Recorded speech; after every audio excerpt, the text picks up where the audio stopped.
আজকে পরপর অনেক কটা গান করব, হ্যাঁ। বিষয়টা একই থাকবে। অনেকগুলো গান করতে আমার ইচ্ছা করছে, নতুবা মন ভরবে না। দেখি কটা করতে পারি। একটা গানের তো ওই কি যেন বলে, লিরিক্স মুখস্থ না, একেবারেই মুখস্থ না। তো গুগল খুলে বসেছি।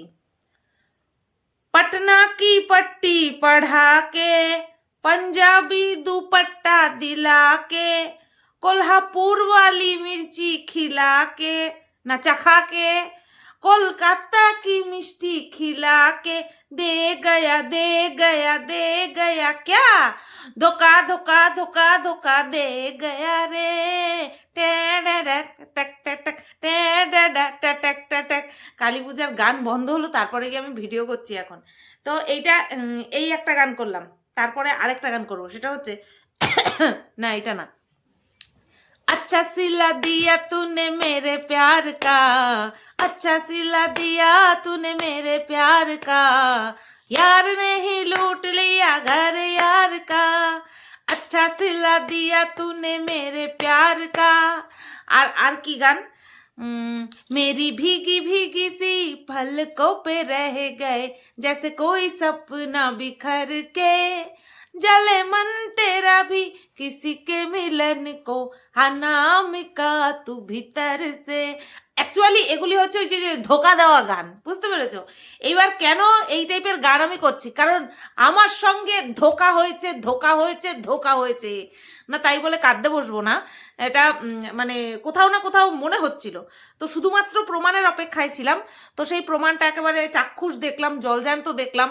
তো তার জন্যই আর কি বলতে বসলাম। তোমাদেরকে তো বলেছিলাম যতদিন না পর্যন্ত আমি না বুঝবো ততদিন পর্যন্ত আমি মুখ খুলবো না।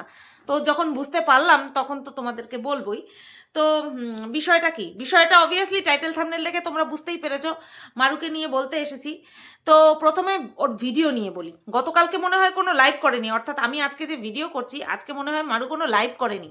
ওই যে আমি বলেছি না, এই মারু লাইভ করবি, তোর লাইভের থেকে আমি কন্টেন্ট পাই, মারু মনে হয় সেই ভয়ে লাইভই আর করেনি, যে আমি লাইভ করবো আর তুই কন্টেন্ট নিবি, লাইভই করবো না, তার জন্য মনে হয় লাইভ করেনি। বুঝতে পেরেছো? এটা আমার মানে ধারণা হচ্ছে, নতবা দিনে 3-4 বার করে লাইভে আসে লাইভে আসলো না। আবার আবার মনে হচ্ছে এটাও হতে পারে যে গতকালকে ও 2-3 বার করে লাইভে এসেছে, ওকে এতবার বলেছে যে তুমি খালি লাইভে আসো কেন, তুমি খালি লাইভে আসো কেন, কাজ করতে পারো না? এত কেউ লাইভে আসে, ভিডিও রিচ কমে যাবে, হ্যানা ত্যানা এই সমস্ত ভাবতে ভাবতে হয়তো ও লাইভে আসেনি। অনেক রকম কারণ হতে পারে। এক তো আমাকে কন্টেন্ট করতে দেবে না, সেই কারণের জন্য। পাই দেবে আমাকে কেমন লাগছে বলো তো একটু?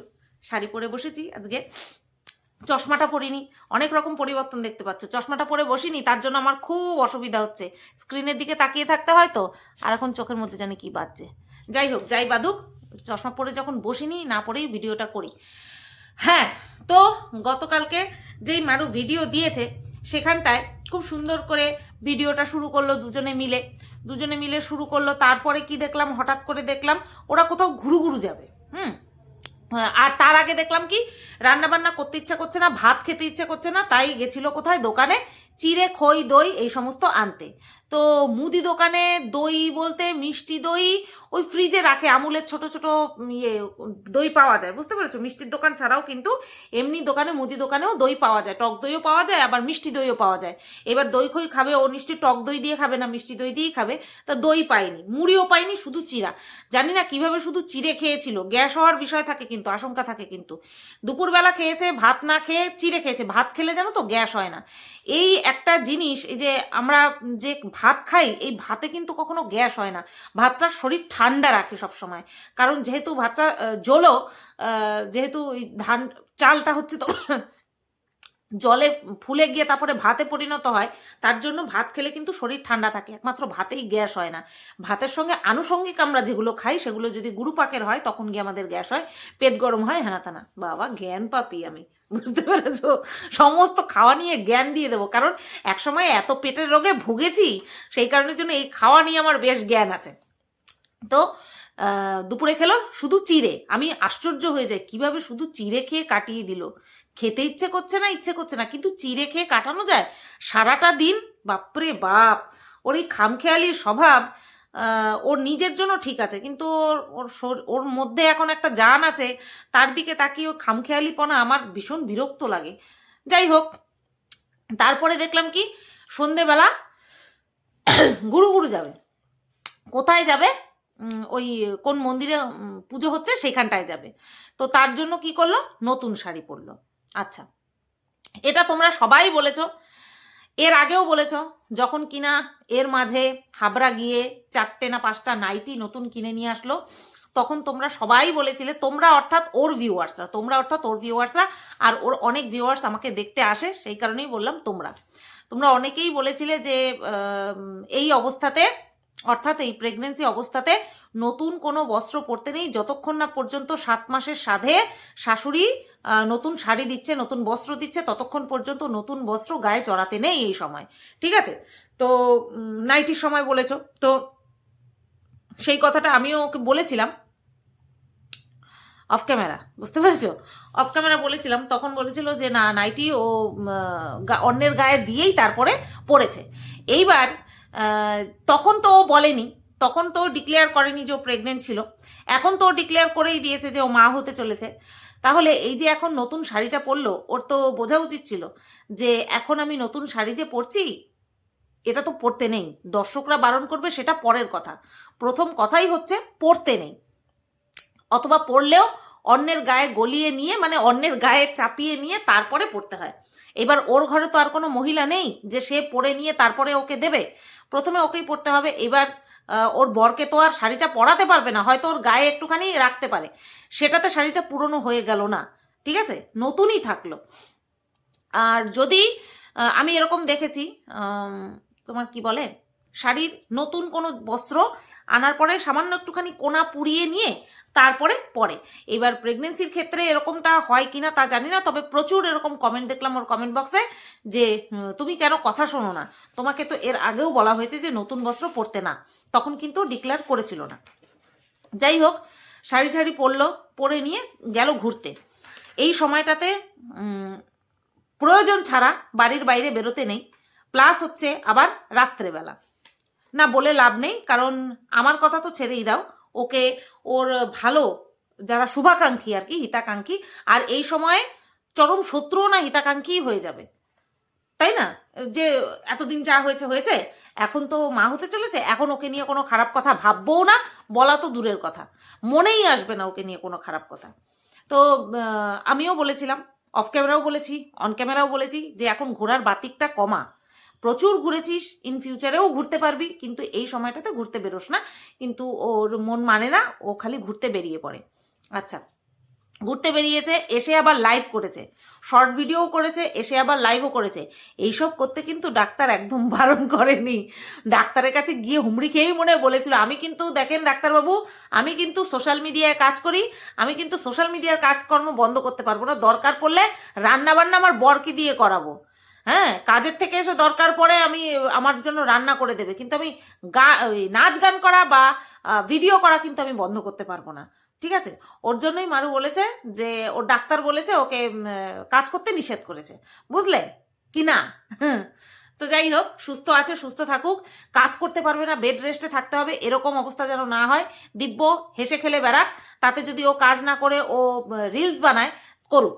তবে হ্যাঁ, ঘুরতে যাওয়াটা এই সময় দরকার নেই, দরকার পারপাস ছাড়া দরকার নেই। তারপরে কি দেখলাম, তারপরে ওই যে সেই লুচি বেলাবেলি, যেটা কিনা লাইভে চলাকালীন আমরা দেখেছি, বর ময়দা মাখছে আর ও লাইভ করছে, বলছে ওটা দাও, ওটা ইয়ে করো, ওটা সেই করো। বিশ্বাস করো, পারতাম না, এটা করতে পারতাম না, যে আমি একদিকে লাইভ করছি আর আমার বর সারাদিন কাজ করে এসে তারপরে ময়দা মেখে দিচ্ছে, না কি আমি প্রেগনেন্ট তাই আমাকে কাজ করতে দেবে না, তাই না। এটা যদি আমার স্বামীর চক্ষু লজ্জা হয়, বা আমার স্বামীর যদি মনে হয় যে না আমি ওকে কাজ করতে দেবো না, তাহলে আমারও এটা মনে হওয়া উচিত যে ও সারাদিন কাজকর্ম করে এসেছে, এইটুকুই তো কাজ, এটা তো আর কোনো কোদাল কোপানোর কাজ না, কায়িক পরিশ্রম হবে না এতে, তাই না? তো এটা আমিই করি, এটা বিষয় ভাবার বিষয় আছে। তো যাই হোক, ওদের মধ্যে হয়তো মিলটা একটুই বেশি, হ্যাঁ, আমাদের সাধারণ স্বামী স্ত্রীর মধ্যে যে মিল তার থেকে অনেক বেশি মিল ওদের মধ্যে, সেই কারণে ও এরকমটা পারে যে বর কাজ করে এসেছে তাতে কি হয়েছে, ওটা করে দিক, তাতে কি, তাই না? তারপরে একজন বেলছে আবার একজন ভাজছে। সত্যি তোমরা যে বলো না যে আমাদের হবু বাবা খুব কাজের, তাই দেখছি খুব কাজের, একদিকে না হোক আরেক দিক দিয়ে কিন্তু ঠিক পুষিয়ে দিচ্ছে। যাই হোক, বেশ ভালো। তারপরে লুচি টুচি খাওয়া হয়ে গেল। এইবার যখন বেলছে তখন বলছে ওই একবারই ভেজে রেখে দিই, পরের দিন আর কি করব। তো আমার মনে হয় ওই ভেজে রাখার থেকে কাঁচা মাখা ময়দাটা রেখে দিয়ে পরের দিন ভাজলে মনে হয় ভালো করতো, তাই না? যাই হোক, যদি খেয়ে সহ্য করতে পারে, মেন হচ্ছে যদি খেয়ে সহ্য করতে পারে খাক। আর তারপরে পরের দিন কি দেখলাম, পরের দিন বললো ভিডিওটা শেষ করবে। আচ্ছা, এইবার হচ্ছে মেন বিষয়। বিষয়টা কি? বিষয়টা হলো 1 মাস আগের কিছু ক্লিপ মারু যুক্ত করে দিয়েছে। সেই ক্লিপটা কিসের ক্লিপ? সেটা হচ্ছে হেলথ সেন্টারে যাওয়ার ক্লিপ। আমরা দেখতে পেলাম যে এমন একটা দিনের ভিডিও, সেই দিনের ভিডিও কিন্তু আজ থেকে 1 মাস আগের ভিডিও। তো সেই ভিডিওটা দেখে কিন্তু আমরা সন্দেহ করেছিলাম যে মারু কোথাও যাচ্ছে, এবং ওর হাতে যে কিছু ডাক্তারি কাগজপত্র রয়েছে এবং সেটাও দেখালো না। আর না দেখালে পরেই কিন্তু আমরা কারণটা বুঝতে পেরে যাই। তার মধ্যে ওর সিমটমসগুলো আরো স্পষ্ট করে আমাদের সামনে তুলে ধরছিল। তার থেকে আমরা কিন্তু বুঝতেই পেরে গিয়েছিলাম যে এরকম একটা কিছু হতে চলেছে। তো এইবার আজকে সেই বিষয়টা আমাদের সামনে পুরোটাই আর কি ক্লিপটা তুলে ধরলো যে ও কোথায় গেছিল। আদতে গেছিল হচ্ছে হেলথ সেন্টারে মাদার কার্ডের জন্য। সেখানটায় ওর সমস্ত কিছু চেক আপ করা হলো, যেটা কিনা প্রথমে চেক আপ করা হয়। তো সেই সমস্ত কিছু চেক আপ করা হলো, দিয়ে ওকে কার্ড দিয়ে দিয়েছে। আচ্ছা, ভ্যাকসিন দিয়েছে। এবার আমার এতদিন পরে আমার একটা বিষয় মনে হচ্ছে, আমার একটা বিষয় ভীষণ পরিমাণে মনে হচ্ছে। কারণ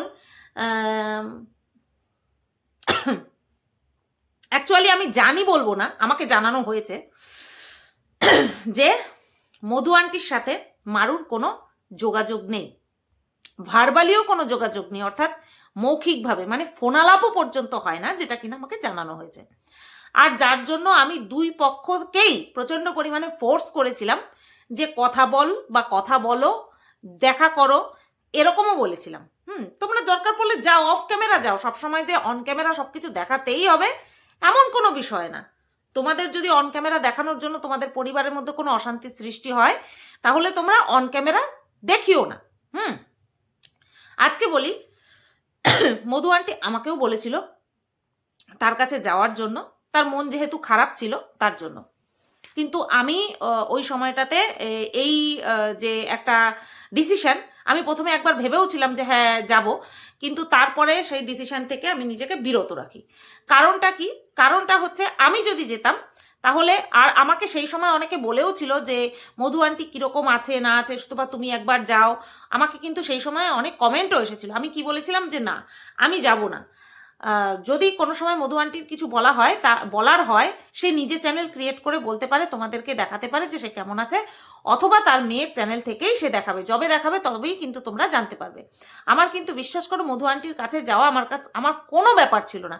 আমার সঙ্গে কিন্তু মধু আন্টির খুব ভালো একটা সম্পর্ক এতদিন পর্যন্ত রয়েছে, আজকে পর্যন্তও রয়েছে। মধু আন্টির সঙ্গে আমার খুব ভালো সম্পর্ক রয়েছে। ইভেন আমরা কিন্তু একে অপরের সঙ্গে বেশ ভালো একটা কথোপকথনের মধ্যে দিয়ে যাই। এমন না যে আমি মারুকে নিয়ে নেগেটিভ ভিডিও করছি বলে আমি মধু আন্টির সঙ্গে কথা বলতে পারবো না। আর এই পরিস্থিতিটা ক্রিয়েট হয় কিসের জন্য জানো তো? এই যে সেই দিনও যখন আমি মারুকে বলতে বললাম যে তুই বল যে আমার সঙ্গে তোর সঙ্গে কথা হয়, এই যে তোকে যে আমাকে নিয়ে এত খারাপ খারাপ কথা বলে, সেটা যে বলাটা ঠিক হচ্ছে না, সেটাই তুই একবার বলে দে। কিন্তু সেটাকে মারু কি হিসাবে নিল?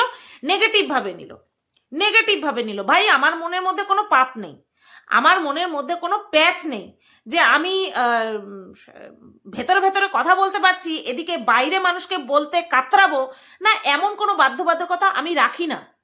এমন কোনো বাধ্যবাধকতা আমি রাখবোই না যে আমি অন ক্যামেরা এক আর অফ ক্যামেরা আরেক।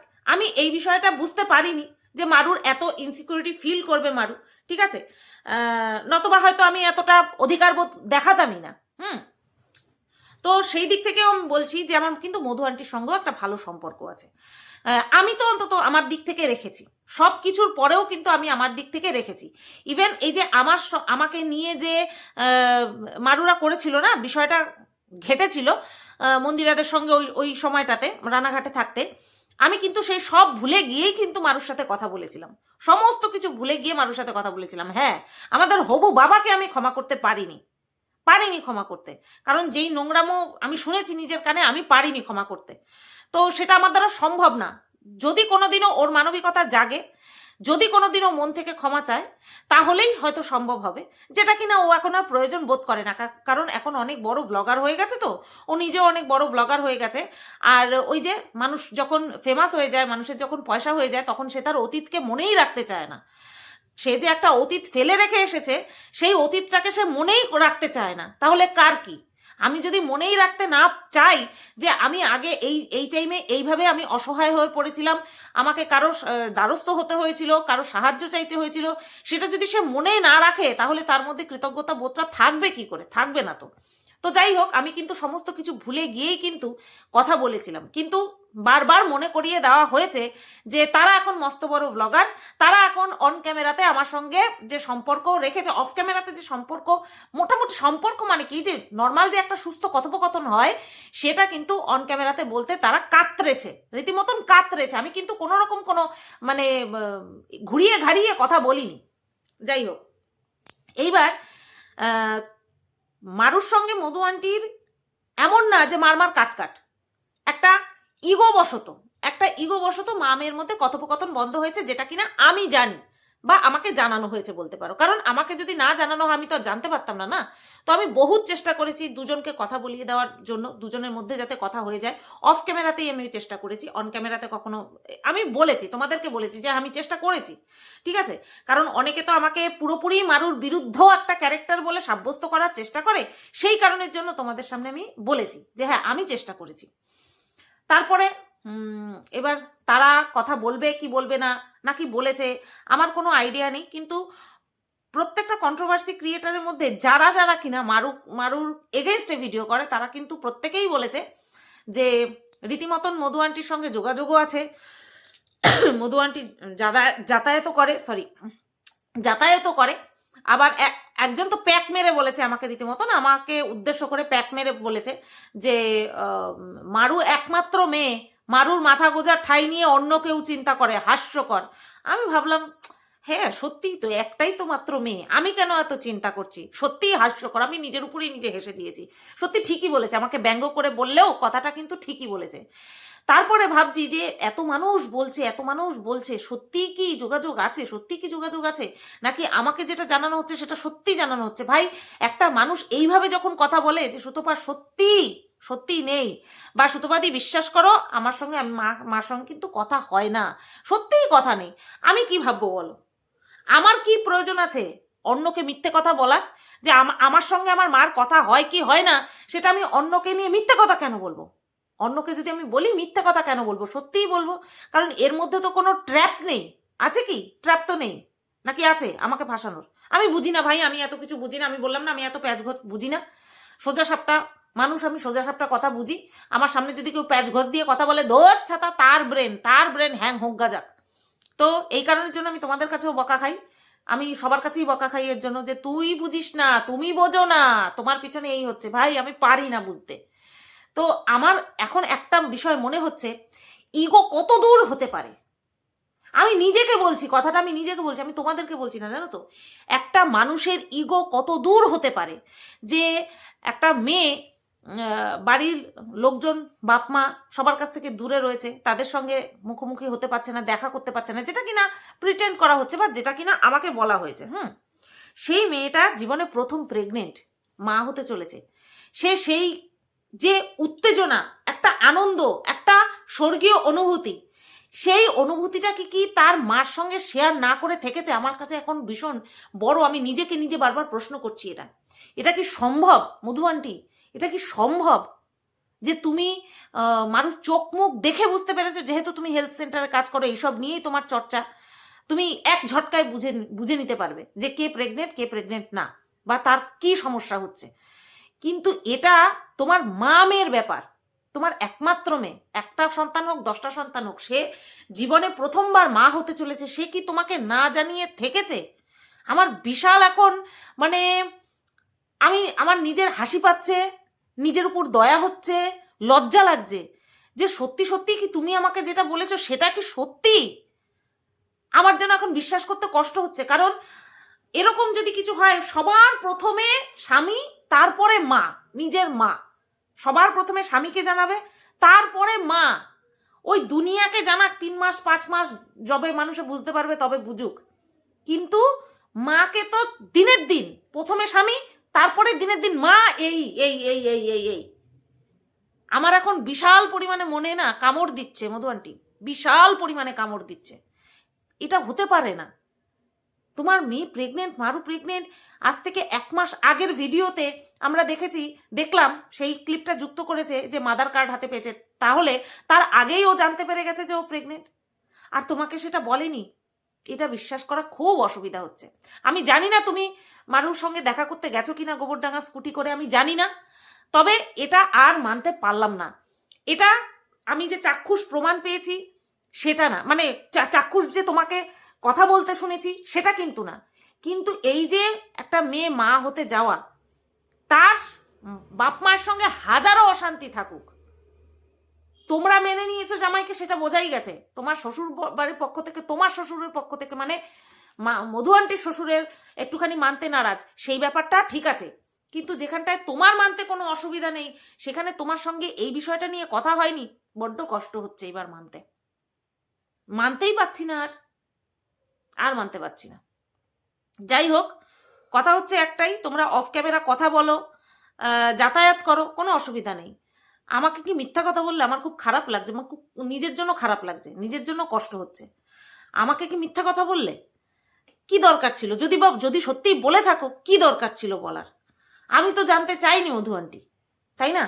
আমি তো জানতে চাইনি। উপরন্তু কথা হলে শুধু জিজ্ঞাসা করতাম, কি গো ফোন করেছে, কি গো ফোন করেছে, এখনো ফোন করেনি, কি গো তোমরা মা মেয়ে, এরকম বলতাম। আমাদের কথোপকথন শুনলে কেউ বিশ্বাসই করবে না যে আমি মারুকে নিয়ে নেগেটিভ কন্ট্রোভার্সি করি মানুষের কথা অনুযায়ী। কেউ বিশ্বাসই করবে না, বলো না? তোমার সঙ্গে আমার কথা শুনলে কেউ বিশ্বাস করবে না? মারুর সঙ্গে আমার কথা শুনলে কেউ বিশ্বাস করবে? জানি না আসল সত্যিটা কি। আমার কষ্ট, আমার দুঃখ দিয়ে তোমাদের কোনো কিছু আসবে যাবে না। তবে ওই যদি এটা সত্যি হয়ে থাকে না, কারণ এটা মিথ্যা হওয়ার কোনো জায়গাই নেই, আমার ভীষণ খারাপ লাগছে এখন যে কেন আমাকে কেন মিথ্যা কথা বলার প্রয়োজন পড়ে মানুষের। আমি কি যাই হোক, আমার ভীষণ যেন মনে হচ্ছে যে না, এটা সম্ভব না, একটা মেয়ে না বলে থাকতেই পারবে না। আর যদি সত্যি না বলে থেকে থাকে তাহলে মানুষ না। যদি মারু তোমাকে না জানিয়ে থেকে থাকে তাহলে সত্যি বলবো মানুষ না, কারণ সে তার এক্সাইটমেন্ট ধরেই রাখতে পারবে না। মা, অন্য কেউ না, কিন্তু মা ধরেই রাখতে পারবে না। সে মা হতে চলেছে, সে তার নিজের মাকে জানাবে না? এই হচ্ছে বিষয়। তো যাই হোক, তোমাদের কি মনে হয় না মনে হয়, তবে হ্যাঁ একটাই কথা বলবো, কাউকে না, মধু আন্টিকে না মারুকে, কাউকে কোনো রকমভাবে আমি কেউ খারাপ কমেন্ট করো না, আমার সত্যি ভালো লাগে না। কেউ খারাপ কমেন্ট করো না, দরকারই নেই। তারা তাদের মতন থাক। কেন? যদি মিথ্যা কথা বলে থাকে কেন? আমি ভীষণ বিশ্বাস করি, কারণ আমি যে মানুষকে যেমন সত্যি কথা বলি, আমি ভাবি কি সেও আমাকে সত্যি কথাটাই বলছে, আমি এইটাই মনে করি, এর জন্যই আমি বিশ্বাস করি। দোষটা কার? অবশ্যই আমার, তাই না? চলো, এই ভিডিওটা এই পর্যন্তই রাখলাম। সবাই তোমরা ভালো থেকো, সুস্থ থেকো। বারংবার মারু সুস্থতা কামনা করি। আর কিছু জানি না। চলো, টাটা।